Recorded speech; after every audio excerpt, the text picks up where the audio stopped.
வணக்கம். நீ உன்னை இருந்தால் யூடியூப் சேனல் வழியாக உங்களை நான் சந்திக்க ரொம்ப பெருமையா இருக்குது.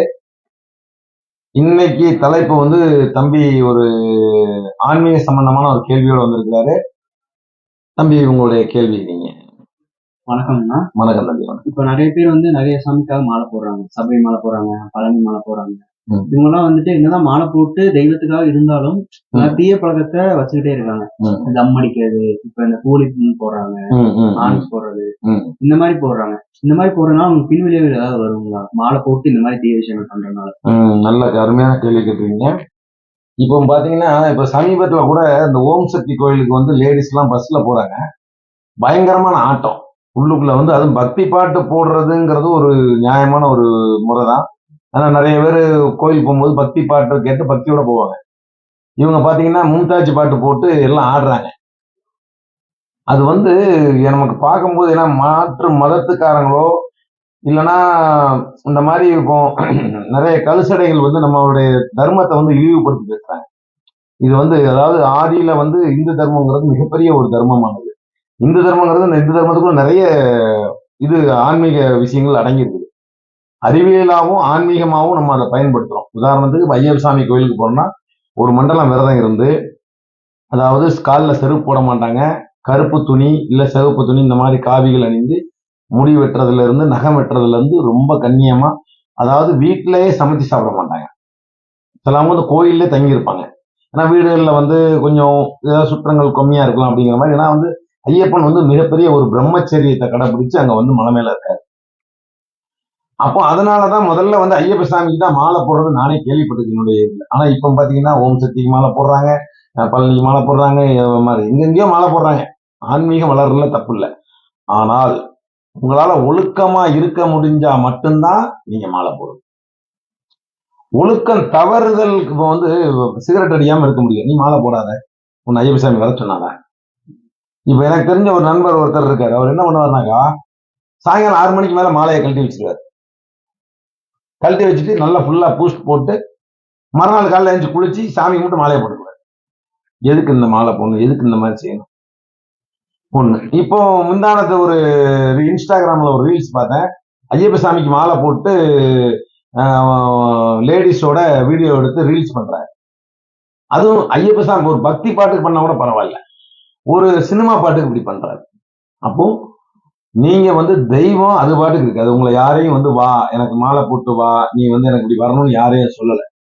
அவரு தனிமையா அழகா காடுல சபரிமலையில உட்கார்ந்துருக்கு. உண்மையான ஒரு பக்தி இருந்தால், அது பக்திங்கிறத விட ஒரு அறிவியல் சார்ந்த ஒரு விஷயம். மலை மேல ஏறி போகும்போது அந்த 18 படி மேல ஏறி நம்ம நெய் தேங்காய் அடைச்சி சாமிக்கு அபிஷேகம் பண்ணி அதை வணங்கிட்டு வந்தா நம்ம உடம்புல இருக்கக்கூடிய நிறைய வியாதிகள் தீரும்.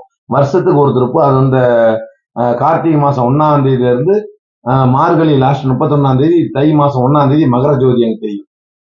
அப்ப இந்த மாதிரி ஒரு ஆன்மீகத்தை பெரிய பெரிய குருமார்கள்லாம் இதுல நம்பியார்லாம் பாத்தீங்கன்னா மிகப்பெரிய ஒரு குருசாமி சொல்லலாம். ரொம்ப வருஷம் போயிருக்காரு. ஆன்மீகத்துல ரொம்ப ஒரு விஷயம். இன்னைக்கு பாத்தீங்கன்னா சபரிமலையை ஜெயஸ்தாஸ் அரியராசனம் பாடி கதவை திறக்க வச்சுட்டாரு. அந்த அளவுக்கு மாற்று மதத்துக்காரங்களா இருந்தாலும் நம்ம மதத்துக்காரங்க ஆன்மீகத்துல ஒரு ஈடுபாடோட அந்த ஐயப்பனை வழங்கினா கண்டிப்பா நினைச்ச காரியம் நடக்குங்கிறதுக்காக நிறைய பேரு குழந்தை இல்லாம மாலை போடுறாங்க, கல்யாணம் முடியாதவங்க மாலை போடுற நிறைய விஷயங்களை ஐயர் சாமி வேணும்னா நடக்குது. இப்ப பெண்கள் இந்த மாதிரி ஓம் சக்திக்கு போறாங்க. ஓம் சக்தின்னு சொல்லிட்டு நம்ம மேல்மருவத்தூர் ஆதிபராசக்தி சமயபுரத்துல இருக்க இத்தனையோ பெண் தெய்வங்கள் இருக்குது.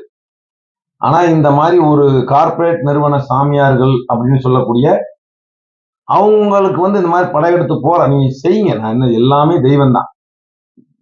அம்மா இருக்கிறான்னு உணர்ந்தா எல்லா கோயிலையும் அம்மா இருக்கா. ஏன் நம்ம ஊர்ல கோயம்புத்தூர்ல பார்த்தீங்கன்னா தண்டு மாரியம்மன் மிகப்பெரிய சக்தி. இந்த மாதிரி எத்தனையோ கோயில் இருக்கு. நம்ம அங்கெல்லாம் பாரம்பரியமா உள்ள கோயில் இருக்கு. அங்கெல்லாம் போங்க, வாரத்துக்கு ஒருத்தர் போங்க, மாசத்துக்கு ஒருத்தர் போங்க, வணங்குங்க.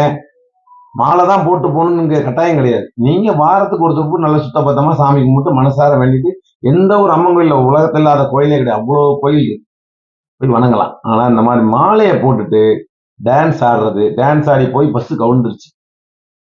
டான்ஸ் ஆடாம போற பஸ்ஸும் கவுருது. அதுக்காக இதனாலதான் அப்படின்னு இல்லை. மொத்தத்துல தெய்வங்களை இழிவுபடுத்தணும்.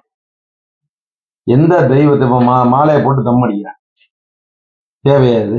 உன்னை யார் மாலை போட சொன்னா? சொல்றது தானே. அப்போ வந்து நம்ம வந்து எந்த ஒரு விஷயமா இருந்தாலும் அதை நம்ம கடைபிடிக்க முடியும்னா நம்ம அதுல வந்து பயணம் பண்ணணும். கடைபிடிக்க முடியலன்னா அதை வந்து என்ன பண்ணணும்? விட்டுறணும். மனசார நம்ம வந்து இப்போ வீட்டுல சாமி கும்பிடுறோம், நமக்கு முடிஞ்சா அப்புறம் ஏதோ ஒரு பக்கத்துல இருக்கக்கூடிய கோயில், விநாயகர் கோயில், முருகன் கோயில், பெருமாள் கோயில், சிவன் கோயில் போய் சாமி கும்பிட்டோமா, அப்புறம் நீ தம் அடி, சிகரெட் அடி, ரீல்ஸ் பண்ணு, யாரு கூடயும் ஆட்டம் போடு, கொண்டாட்டம் போடு, யாரும் உன்னை கேட்க போறது இல்லை. இப்போ நான் நியூ இயருக்கு பாத்தீங்கன்னா அவ்வளவு ஆட்டம் போடுறாங்க. நாகஸ்புரத்துல பூரா ஃபுல்லா பயலுக்கு பூரா தண்ணியை போட்டு ஒரே கூத்தடிக்கிறாங்க. எந்த விதமான கலாச்சாரம் தெரியல. நாடு எதை நோக்கி போய்கிட்டு இருக்குன்னு தெரியல. இந்த மாதிரி இருக்கும்போது ஒரு பக்தியில நீங்க வர்றது நாங்க வரவேற்கிறோம். ஆனா அசுத்தம் செய்யாதீங்க. பக்தியை பக்தியா வச்சிருங்கன்னா நம்ம வந்து மக்களுக்கு உதவும். அடுத்தது இருந்துச்சு. இப்போ வந்துட்டு எல்லாருமே வந்து 48 நாள் விரதம் இருந்தாதான் நான் நினைச்சது நடக்கும் அப்படின்னு ஒரு நம்பிக்கையை வச்சுக்கிட்டே இருக்காங்க. அது அது பலிக்குமா? இல்ல இந்த மாதிரி நான் எதுவுமே பண்ணாம மனசார போய் கடவுள்கிட்ட வேண்டி அப்படி நடக்கிறது பலிக்குங்களா? அதாவது இப்போ வந்து மாலை போட்டுட்டு போனாதான் நடக்கும், மாலை போடாம வீட்டுல இருந்தா நடக்காது அப்படின்னு கிடையாது. உண்மையான பக்தி என்ன சொல்லப்பட்டிருக்குன்னா, நம்ம வந்து மனதார காலையில குளிச்சு எந்திரிச்சு ஒரு அரை மணி நேரம் தெய்வத்துக்கு நம்ம ஒதுக்கக்கூடிய ஒரு நேரம். முதல்ல என்ன சொல்லுவாங்கன்னா, காலையில வந்து 4:30 மணிக்கு பிரம்ம முகூர்த்தம் ஸ்டார்ட் ஆகும். 4:30 மணிக்கு எந்திரிச்சு குளிச்சு ஒரு 6 மணிக்குள்ள அந்த பிரம்ம முகூர்த்தம், 6 மணிக்கு சூரிய உதயம் பிரம்ம முகூர்த்தம் முடிஞ்சிருமா. அந்த சூரிய உதயத்துக்கு முன்னக்கூட்டி குளிச்சு தியானத்திலேயோ இறை பக்தியிலேயோ நம்ம அந்த பிரம்ம முகூர்த்தத்துல நினைச்சு நம்ம என்ன கதை நினைச்சாலும் நடக்கும். பிரம்ம முகூர்த்தத்துல முழிச்சு குளிச்சு தியானம் பண்ணி இறை வேண்டுதல் நம்ம பயன்படுத்தினா நமக்கு நிறைய சித்தியா இருக்கு, நிறைய பேர் சொல்லிட்டாங்க. ஆனா இப்ப யாருமே என்ன பண்றது இல்ல, பின்பற்றல. அது நம்ம 4:30 மணிக்கு யாரு முடிக்கிறாங்க? தூங்குறதே 4:30 மணிக்கு தான் தூங்குறாங்க. அது நைட்டு பூரா விடிய விடிய ரீல்ஸ் பாக்குறான், டிவி பாக்குறான், ஊரை சுத்துறான், சுத்திட்டு செல்ல தலைக்கமாட்டில் வச்சுட்டு எவனுமே தூங்குறது இல்லை. 2:30 மணி 3:30 மணி தூங்குறான். காலையில எத்தனை மணிக்கு எந்திரிக்கிறான்? 9:30 மணி 10 மணிக்கு தான் எல்லாருமே எந்திரிக்கிறான். அப்ப எங்க இருந்து பிரம்ம முகூர்த்தத்துல நீ கடைபிடிப்ப? சபரிமலைக்கு மாலை போடுறவங்க எத்தனை பேர் காலையில எழுந்துச்சு குளிச்சு போறாங்க? நாங்கெல்லாம் மாலை போடும் போது காலையில 5 மணிக்கெல்லாம் எந்திரிச்சிருவோம். எந்திரிச்சு ஆத்துலயோ குளத்துலயோ இல்லைன்னா வீட்லயோ பச்சை தண்ணியில குளிச்சு, அந்த குளிச்சு தலை சீவக்கூடாது. தலை சீவ சீப்புலாம் பயன்படுத்தவே கூடாது. காலில் வந்து செருப்பு போடக்கூடாது. குளிச்சுட்டு நேர திருநூறு போட்டு சாமி கும்பிட்டுட்டு 108 மந்திரம் 2008 மந்திரம் சொல்லிட்டு வாயில வந்து மந்திரம் இது சரணம் சொல்லி குருசாமிகிட்ட அப்புறம் பிரசாதம் கொடுப்பாங்க. அந்த பிரசாதம் பூஜை பண்ணி பிரசாதம் முடிஞ்சதுக்கு அப்புறம் தான் 2வது போய் நம்ம சாப்பிட போகணும். யாருமே நம்ம கடைபிடிக்கணும். அதனால நம்ம வந்து காலையில வீட்லயோ இல்ல பக்கத்துல ஏதோ ஒரு கோயில்லையோ ஏதோ ஒரு இடத்துல இல்ல எங்கேயுமே போகலையா, செய்யும் தொழிலே தெய்வம். நீ காலைல எழுந்திரிச்சியா குளிச்சியா ஒரு 10 நிமிஷம் சாயம் நாளைக்கு ஏதோ சின்னதா ஒன்னால நம்மளுடைய எப்போதுமே நெத்தியில நீர் இல்லா நெற்றிப்பால் ஊன் இல்லா உண்டிப்பால் சொல்லியிருக்காங்க. அதாவது சாப்பாடு இல்லாத வயிறும் கெட்ட பேர், தலையில திருநீர் இல்லாத நெத்தி பாலா பேருன்னு சொல்லியிருக்காங்க. அப்போ சின்னதா ஒரு பொட்டு இல்ல என்ன மாதிரி பெருசா வைக்கிறதா பெருசா வச்சுக்கலாம். புரியுதா உனக்கு? எப்போதும் நம்மளுடைய ஒரு அந்த இதுல வந்து நெத்தி பொட்டுல ஒரு அழுத்தம் இருக்கும். அதனால காலைல எழுந்துச்சு அப்படி வச்சா நம்மளுடைய மூளை வந்து இம்ப்ரெஸ் ஆகும். அது மூளை இந்த இதுல நம்ம போட்டு அழுத்தி வைக்கும் போது நம்மளுடைய மூளை வந்து என்ன ஆகுது, ஒரு புத்துணர்ச்சி கிடைக்குது. அதனால எல்லாரும் பொட்டு வைக்க சொல்லியிருக்காங்க. அப்ப நம்ம சாமிக்கு மட்டும் திருநூறு வச்சுட்டு பக்தி மயமா நம்ம பாட்டு நம்ம வேலையை நம்ம என்ன வேலையோட சிறப்பா செஞ்சுட்டு நம்ம எந்த வேலை முடிஞ்சு வீட்டுக்கு வந்து கை காலெல்லாம் கழுவிட்டு 10 நிமிஷம் தியானமோ இல்லை ஏதோ ஒரு தெய்வத்துக்கோ கோயிலுக்கோ இதுவும் அண்மையான பக்தி தான். பக்தியா இருக்கிறவங்க உண்மையா இருக்கிறவங்க எங்க வேணாலும் போகலாம். காசிக்கு போகலாம், இமயமலை போகலாம், கோதர்நாத் போகலாம், பத்திரம் எங்க வேணாலும் போகலாம். ஆனா நான் இதுல இருந்து என்னால மீள முடியல, என்னால தண்ணி அடிச்சுதான் ஆகணும், சிகரெட் குடிச்சுதான் ஆகணும், கூலிக்கு போட்டுதான் ஆகணும், கஞ்சா அடிச்சுதான் ஆகணுங்கிறவன் தயவு செய்து மாலை போடுறதோ ஐயப்பன் கோயிலுக்கு போறதோ இல்ல ஆட்டம் பாடி ஆட்டம் போட்டு கும்மாளம் அடிக்கிறதுக்கு டூரிஸ்ட் கிடையாது. இறை வழிபாடுங்கிறது வந்து ஒருநிலைப்பட்டு இறைவனை நம்ம வந்து மனசார வேண்டி நம்ம கும்பிடுறது. அங்க போய் நின்று இந்த மாதிரிலாம் பண்ணும்போது அது என்ன ஆகுனா, நீங்க வந்து சும்மா இருக்கிற சாமியை சொரிஞ்சு விட்ட மாதிரி அவர் பாட்டுக்கு இருக்கிற வர நீங்க பாட்டுக்கு அவர் மாலை போடுறன்னு சொல்லி போட்டு தேவையில்லாத வேலையெல்லாம் பண்ணா அது நம்ம வந்து நல்லது கெடுதல் பண்ண நமக்கு நாமே பண்ணிக்கிற கெடுதல்.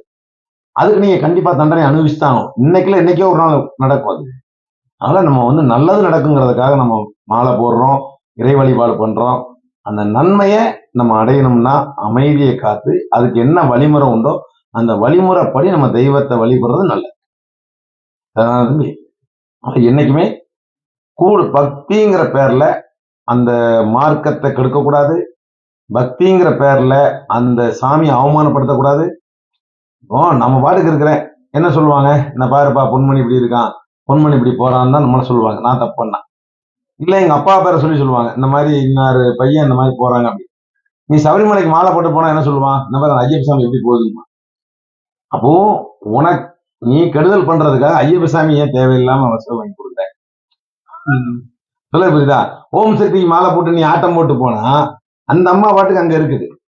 நீ தேவையில்லாம் அம்மா பேரை சொல்லி ஊர்லாம் மட்ட சோப்பு பாசியை போட்டு சோப்பு சேலை கட்டிட்டு நீ பஸ்ல கூத்தடிச்சுட்டு போனா யார சொல்லுவாங்க, ஒண்ணு சொல்லுவாங்களா?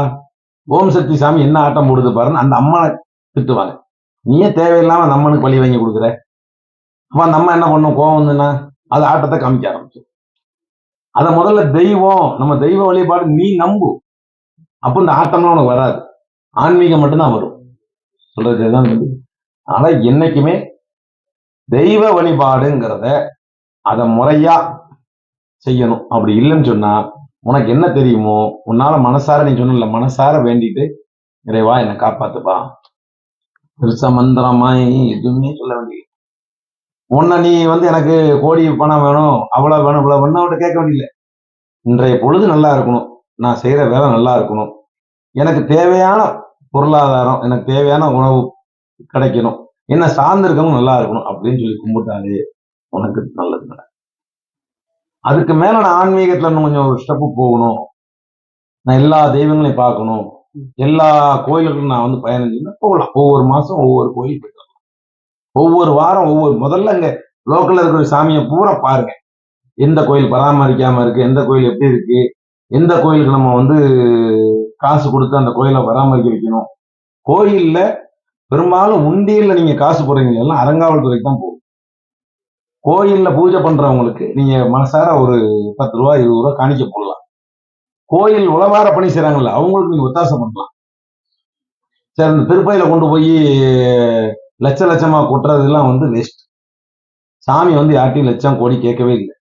சாமி என்ன சொல்ல, ஏழைகளுடைய பசியாத்தான் என்னுடைய பசி அடங்குன்னு சொல்றாரு. புரியுதா உங்களுக்கு?